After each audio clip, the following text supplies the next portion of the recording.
In November of 2018, this community and others nearby were nearly totally wiped out by one of the worst wildfires in California history, the Camp Fire. The fire started by Camp Creek Road, most likely due to faulty equipment at an electrical tower. Yeah, we're gonna be mobile around the parking lot. Strong winds quickly spread the blaze until it engulfed more than 18,000 homes. For Charles Brooks and his family, life changed forever that day. Whoa, this is it, huh? Yep, this is the place. So this was actually your plot of land, you and your wife and your kids? Yep.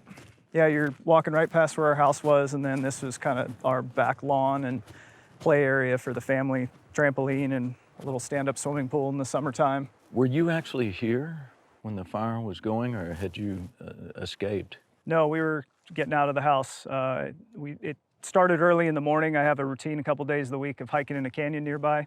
And while we were out there before the sun came up, we were all commenting about how this is really bad fire weather. We can't believe how many pine needles fell out of the sky the night before and just how hot and dry and windy it was for, the beginning of November. Normally we've had a couple rains by now. And my oldest boy, he comes up about 7:15 in the morning, says, "Dad, I smell smoke." What then? What did you do?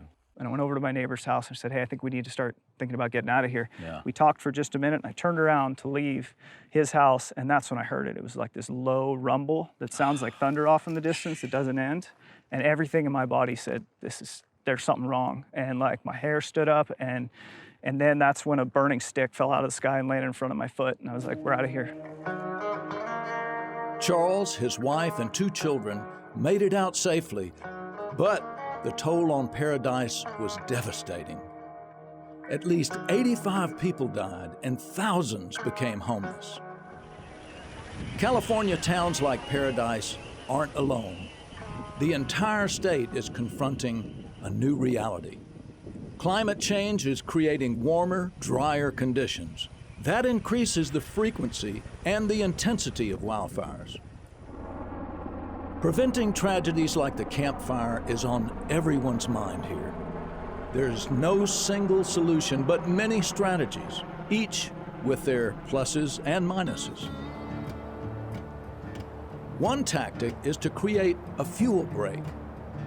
Here on a stretch of highway north of Paradise, a team is thinning out trees on both sides of the road in order to help contain a future fire. Camp Fire, the fires of 2017 in Sonoma and Lake County. Yeah, it changed everybody's perspective in California. People have awakened and realized we have to start treating our forests and the vegetation to try to prevent these larger fires. Yes. Hallelujah. Unlike a fire break that removes all vegetation, shaded fuel breaks leave some trees standing. The idea is to slow down a wildfire, giving firefighters more time to respond. I felt personally connected with all the fires that came through. It was hard to watch something so close to home affect everyone so deeply, and if we would have been better taking care of the forest, that wouldn't have happened. That's what we're out here doing. I mean, there's so much fuel that's around the forest right now, and the logging, that's what takes care of it, so there is no fuel for the fires.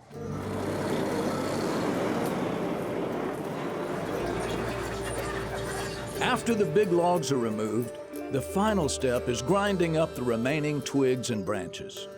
On my tree farm in Georgia, we also put in fuel breaks. Knowing how important they are, I wanted to help the effort here. So this is a masticator, and basically what it does is chews up all the small material that we can't pick up with our skidders or our loaders. So we'll chew it up and incorporate it into the soil and go from there. All right, let's go, let's mount up. I feel like I'm getting into a space capsule here, man. You gonna send me to Mars with this thing? Maybe so. All right, Zane, you ready? Oh, we're ready, yeah, All right, go well, ahead. let me get this puppy going.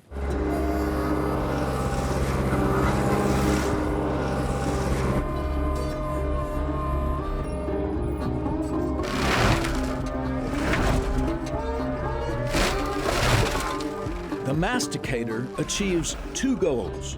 The chopped up material is less flammable, and it provides nutrients to make the remaining trees healthier. How was I? You're pretty good, Chuck. Maybe you need a job. Okay, put me to work, baby, put me to work.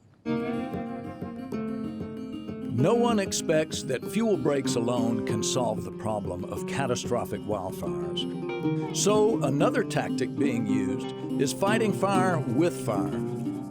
It's called ecological forestry. Under very careful conditions, a highly trained crew sets a small fire that takes out the smaller trees and shrubs, leaving the larger trees unharmed. In fact, some tree species, like the lodgepole pine and sequoia, need fire to germinate. Ecological forestry is a new discipline. It's really been developed over the last 10 to 15 years, and it's really trying to emulate or imitate what happened here naturally before, when lightning and Native Americans were lighting fires. The vast body of science is really indicating that by combining thinning with prescribed burning, we can improve the conditions of these forests. So we just burned here, which is great. And I'm standing next to what we really like, these bigger trees. And if you look really closely at this tree, you'll notice that it has really thick bark. So this is one of the species of trees that's designed or is evolved to survive fire. And they can survive well with low intensity fire, which is what we've created here with this prescribed burn. Go ahead, 34. The environment is kind of asking us to put a little bit of fire back into it. It's a delicate dance for us in the way that our society has grown and evolved, and we have to be specific in where we implement it. And we're also working very diligently to build the public trust and the public confidence that we're capable of reintroducing it in a controlled fashion. With prescribed burns, the fear is that something could go wrong and the fire could get out of hand. But doing nothing puts communities in greater danger. So a lot of people will say, well, this is the Forest Service's problem. And it's not. This is our problem. It's our part of the world. We are dependent on these forests for a lot of things, including, if you're a Californian, the water that comes out of your faucet. About 60 to 70% of California's water comes from these forests. And so none of us has the resources to deal with this. Hell, we hardly have the resources as a collective to deal with this, but it's something that we need to come together to manage. In California, a debate is raging about how to live with wildfires and whether houses at the edge of the forest even make sense. But Charles Brooks and others believe that you can rebuild wisely with multiple fire protection measures in place.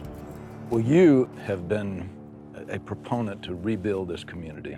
I know a lot of people have left this community and said, had enough, not gonna come back. My wife and I talked about it. We're both kind of long-term planners, and we said, well, we're gonna rebuild our house. I'm confident we'll come back. Nature's already come back a year after the fire, and there's green and a ton of deer, a ton of animals, and so you can tell nature's coming back. It can be resilient. Yes. It can be resilient. Resilience of nature and people. The way forward in California will be to bring the two in harmony, understanding that the forest needs fire and we need the forest.